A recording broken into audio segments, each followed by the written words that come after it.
si Muhammad Qasim ini sendiri yang bilang di media kalau dia sendiri aja jarang sholat. Ya sekarang secara logika gini ya, gimana seseorang bisa merasa dekat sama Tuhannya sampai dimimpiin berkali-kali gitu ya, tapi dia sendiri aja nggak mau mendekat sama Tuhannya. Kan tahu kalau Bahas Muhammad Qasim yang lagi viral lagi nih. Dengerin baik-baik, jangan orang bahas apa ini komen apa. Aneh. Nih, Anda nggak mempermasalahkan mimpi itu benar atau salah, itu tergantung kepercayaan masing-masing. Catat. Tapi yang jadi masalah, banyak sekali dari pengikutnya yang mewajarkan, yang membenarkan dia itu nggak sholat hanya gara-gara jujur dia nggak sholat. Kan ini aneh.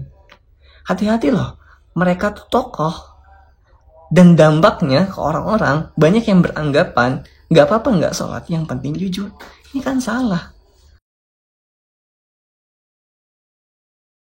Gimana ceritanya ada orang yang jarang sholat kemudian dieluk-elukan sebegitu luar biasa ini?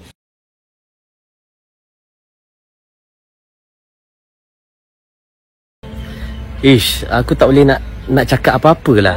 Macam mana calon Imam Mahdi boleh tak solat? Tapi masih lagi ramai pengikut-pengikut dia yang nak ikut dia. Assalamualaikum warahmatullahi wabarakatuh. Sudah banyak yang membahas di sosial media mengenai pengakuan Pak Qasim yang katanya dirinya jarang sholat 5 waktu. Kalau yang mengaku jarang sholat 5 waktu adalah seorang bajingan yang memang terkenal pelaku maksiat, ya mungkin kita nggak terlalu kaget lah. Tapi ini hal yang mengagetkan dan ini adalah hal yang sangat aneh sekali ketika ada seseorang yang dianggap sebagai Imam Mahdi yang ngakunya ratusan kali bertemu dengan Allah di dalam mimpinya, tapi ngaku jarang sholat 5 waktu. Tentu ini sangat berbahaya sekali karena pengikut-pengikutnya Pak Qasim yang menganggap Pak Qasim ini sebagai Imam Mahdi bisa saja meniru Pak Qasim jarang sholat juga, atau sekedar membenarkan pengakuan Pak Qasim yang jarang sholat. Ya kalau nggak sholat itu kan ya dosa guys ya. Pun begitu juga ketika ada orang tidak sholat lalu kita benarkan perilakunya, itu juga dosa. Makanya ini perlu dipertegas, ini perlu diperjelas. Seperti yang saya katakan tadi, kalau yang ngaku jarang sholat adalah seorang bajingan, pelaku maksiat, terkenalnya sebagai orang yang ya benar-benar bajingan, maka itu hal yang tidak memberi pengaruh apa-apa kepada orang lain. Tapi ini bahayanya kan orang yang dianggap Imam Mahdi lalu ngaku jarang sholat 5 waktu. Dan saya lihat juga di sosial media itu mulai bermunculan pendukung-pendukung Pak Qasim atau pengikutnya Pak Qasim yang membela Pak Qasim jarang sholat. Nah enaknya ya kalau dipandang sebagai Imam Mahdi jarang sholat pun dibela. Coba kita lihat nih ya videonya yang pertama. Oke, jadi ada seorang pemuda, dia berilmu, tapi dia menolak keras tentang al-mubasyirat yang sudah disabdakan oleh Rasulullah SAW. Dia komplain, bagaimana mungkin ada seseorang yang mengaku dirinya sendiri itu jarang sholat, terus kalian percaya dengan mimpi-mimpinya? Kenapa sih kalian gampang banget dibodohi sama dia? Kenapa kalian gampang banget dibodohi? Oke, kalau dia mau niat membodohi kalian, membohongi kalian, kenapa dia pakai bilang dirinya sendiri jarang sholat? Dia bisa bilang kalau dia rajin sholat, bahkan 100 rakaat setiap malamnya dia sholat, terus dia bisa menggunakan jubah warna putih panjang, dia bisa panjang jenggotnya, dia itemin jidatnya, kan bisa aja seperti itu. Come on guys, justru dengan cara seperti itu Allah pengen menunjukkan kepada kalian kalau dia adalah seseorang yang paling jujur. Pak Qasim jarang sholat itu justru katanya dengan cara itulah Allah akan memperlihatkan bahwa Pak Qasim ini orang jujur katanya. Oke. Tapi anehnya ketika dia bicara soal dirinya sendiri itu jarang sholat, kamu langsung percaya. Tapi ketika dia bicara soal dia mempunyai mimpi yang baik, di mana dia mimpi bertemu Rasulullah, di mana dia bermimpi tentang perkara akhir zaman yang bakal terjadi supaya umat muslim prepare, kamu langsung menolaknya mentah-mentah. Dan kamu bahkan mengolok-oloknya. Apakah itu muslim yang baik? Oke, itu video yang pertama. Poinnya sudah kita dapatkan ya, bahwa katanya Pak Qasim jujur ngaku jarang sholat 5 waktu. Justru itulah cara Allah menunjukkan bahwa Pak Qasim ini orangnya yang jujur, orangnya jujur gitu ya. Oke, kita lihat lagi pembelaan berikutnya. Nah, ini dia. Jadi saya kira jelas bahwa jangankan Qasim, ya, yang masih baiklah hanya karena sesekali tidak sholat dalam keadaan futur, wajar. Anda tidak boleh menggugat. Dalam keadaan futur, oke. Kalau Anda menggugat poin ini, berarti Anda harus berhadapan dengan Allah. Ya, perhatikan. Silakan para YouTuber berpikir. Anda nih sekarang tidak sholat. Anda sekarang minum. Anda sekarang kadang-kadang ke diskotik. Lalu kita tahu entah dari mimpi siapa atau Anda nanti sudah menginjak fasenya takdir, ternyata tiba-tiba Anda menjadi tokoh agama. Saya mau tanya nih, teman-teman, mungkin nggak orang yang dulunya mabok, jarang sholat, tiba-tiba pada belasan tahun kemudian jadi tokoh agama? Mungkin tidak? Mungkin. Anda ini tertutup hijabnya dengan kegelapan karena kesombongan Anda. Jadi Qasim itu lihat nanti, bukan sekarang. Oh gitu. Boleh Qasim sekarang jarang sholat, tapi kalau Allah takdirkan dia jadi Imam Mahdi, mau gimana? Oh, boleh Pak Qasim jarang sholat sekarang.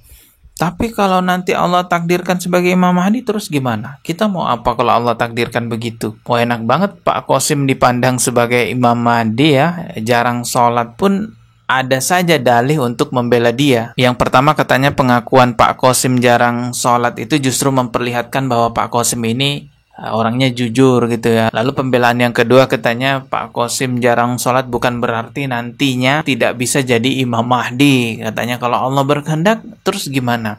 Ya kalau gitu saya balik juga tuh ya. Walaupun Pak Qasim ngaku mimpi ratusan kali bertemu Allah, bertemu Rasulullah, ya kalau Allah tidak takdirkan dia jadi Imam Mahdi gimana? Makanya masalah takdir Allah nggak ada yang tahu. Anda jangan sembarangan ngeklaim ini takdir Allah, nanti ke depan ini begini takdir Allah. Dan satu hal yang perlu diketahui ya, bahwa di dalam video pengakuan Pak Qasim yang katanya dia ngaku jarang sholat 5 waktu, di situ dia mengaku jarang sholat 5 waktu bukan karena malas-malasan, bukan karena ya futur atau apalah sebutannya. Tapi coba perhatikan di dalam video pengakuan Pak Qasim jarang sholat 5 waktu, itu katanya karena dia mimpi bertemu Allah dan Allah berfirman dalam mimpinya bahwa Pak Qasim tidak wajib sholat 5 waktu. Itu haknya Pak Qasim, mau sholat nggak sholat terserah Pak Qasim. Bahkan di dalam mimpinya Pak Qasim itu Allah juga berfirman, jika orang-orang bertanya tentang sholatmu, katakan saja, aku belum mendapatkan taufik untuk sholat 5 waktu, belum dapat perintah petunjuk untuk sholat 5 waktu. Artinya Pak Qasim tidak sholat 5 waktu itu bukan karena malas-malasan, tapi karena dia merasa bahwa dia tidak diperintahkan sholat 5 waktu oleh Allah Subhanahu wa Ta'ala. Na'udzubillah, ini jelas-jelas bertentangan dengan agama Islam. Coba kita lihat videonya ya, kita reaksi lagi videonya. Nanti kalau nggak saya tampilkan videonya malah saya dikira omong kosong. Ini kita reaksi lagi videonya. नमाज पढ़ते हैं रेगुलर नहीं पढ़ता हूँ। Nah, teman-teman fokus baca ini ya, translate-nya ini. तो मतलब कब पढ़ते हैं जब टाइम मिल जाए या जब दिल चाहे बस जब दिल चाहे हफ्ते में एक बार वल्लाह आलम नहीं कभी से देर नहीं होती देखें जब अल्लाह तौफीक दे क्योंकि ड्रीम में अल्लाह ने Nah ini dia, jika Allah memberi saya taufik untuk sholat, saya akan melaksanakan sholat secara rutin. मुझे कहा था कि नमाज का पूरा Nah ini, baca nih. Karena di dalam mimpi saya, Allah berkata kepada saya bahwa perintah untuk sholat bagi saya adalah hakku. Jadi bukan kewajiban, tapi haknya Pak Qasim mau sholat atau tidak sholat. Ini berikutnya, lihat lagi nih. पूछना हक सिर्फ मेरा ही है और जब लोग ज्यादा Dan jika orang-orang bertanya-tanya, katakan saja pada mereka bahwa jika Allah memberi saya taufik, saya akan sholat 5 waktu secara rutin. पूछें तो उनसे कहना कि जब अल्लाह मुझे तौफीक देगा तो मैं नमाजें भी बाकायदगी से पढ़ना शुरू करूंगा। Tuh, lihat. Seperti itukah yang disebut mubasyirat? mimpi kabar baik seperti yang ada pada hadisnya Rasulullah Shallallahu Alaihi Wasallam. Saya nggak ada sama sekali kebencian dengan Pak Qasim. Gimana saya mau benci, orang kenal aja nggak, ketemu aja nggak? Apa untungnya saya membenci Pak Qasim? Nggak ada kepentingan saya membenci Pak Qasim. Saya bicara seperti ini di akun YouTube saya, di sosial media saya. Sebagai sesama muslim, kita wajib saling mengingatkan, apalagi ini persoalan sholat. Coba Anda bayangkan, Rasulullah, Nabi kita Muhammad Sallallahu Alaihi Wasallam itu sampai peristiwa Isra Mi'raj untuk mendapatkan perintah sholat 5 waktu. Satu-satunya perintah ibadah yang langsung dari Allah kepada Rasulullah yaitu sholat 5 waktu. Ibadah yang paling pertama akan dihisab, dipertanyakan oleh Allah di akhirat nanti adalah sholat. Dan di dalam agama kita disebutkan bahwa sholat itu tiangnya agama. Disebutkan juga seseorang yang memperbaiki sholatnya maka Allah akan perbaiki hidupnya. Betapa pentingnya sholat dalam hidupnya umat Islam. Tapi ada Pak Qasim yang dengan gampangnya mengaku bermimpi ketemu Allah, dan Allah berfirman sholat tidak sholat itu hak kamu. Kalau Allah tanya tentang sholatmu, katakan saja kamu belum mendapatkan taufik untuk sholat 5 waktu. Artinya Allah tidak mewajibkan Pak Qasim sholat 5 waktu. Ya Allah, ini mubasyirat kah ini yang selalu dibangga-banggakan? Mubasyirat, mubasyirat, kalian harus percaya. Kalau nggak percaya urusannya sama Allah. Kalau Anda menggugat poin ini, berarti Anda harus berhadapan dengan Allah. Ya. Allahu Akbar, astagfirullah. Yang namanya orang fanatik buta, ya ada aja pembelaannya. Nanti setelah video ini tayang, ya pasti ada aja pembelaan mereka. Ya semoga Allah beri hukuman yang setimpal bagi orang-orang yang menganggap bahwa sholat 5 waktu tidak wajib, apalagi berdusta atas nama Allah, mengatakan Allah berfirman sholat 5 waktu itu tidak wajib.